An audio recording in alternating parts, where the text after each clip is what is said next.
संतश्रेष्ठ श्री ज्ञानोबाराया ज्ञानेश्वरीमधून असं सांगतात की गुरूंची जी कृपा दृष्टी असते ना, तर ती फार उदार अशा प्रकारची असते आणि म्हणून सर्व दृष्टींमध्ये गुरूंच्या कृपा दृष्टीला विशेष असं महत्व आहे.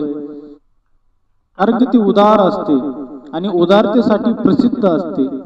आणि अशी श्री गुरूंची कृपा दृष्टी एकदा आपल्या शिष्याला जर मिळाली ना, तर काय सांगावं, अखंड, जिथे खंडच नाही अशा पद्धतीने अखंड अशा पद्धतीचा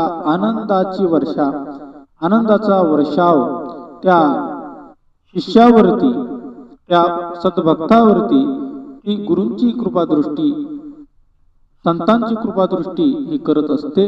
आणि म्हणून विमल अशा प्रकारची, शुद्ध अशा प्रकारची ती गुरूंची कृपादृष्टी इतर जगातील सर्व दृष्टींपेक्षा अनोखी अशा प्रकारची असल्यामुळे त्या गुरूंच्या कृपादृष्टीचा जय जयकार करावा अशा प्रकारची ती महान गुरूंची, महान अशा प्रकारची गुरु कृपादृष्टी असते. आणि म्हणूनच माऊली 12व्या अध्यायातील पहिल्या ओवीमध्ये या ठिकाणी गुरूंच्या कृपादृष्टीचं सुरेख असं वर्णन करतात, सुंदर असं वर्णन करतात. म्हणून माऊली म्हणतात, जय जय व शुद्धे उदारे प्रसिद्धे अनवरत आनंदे वर्षती.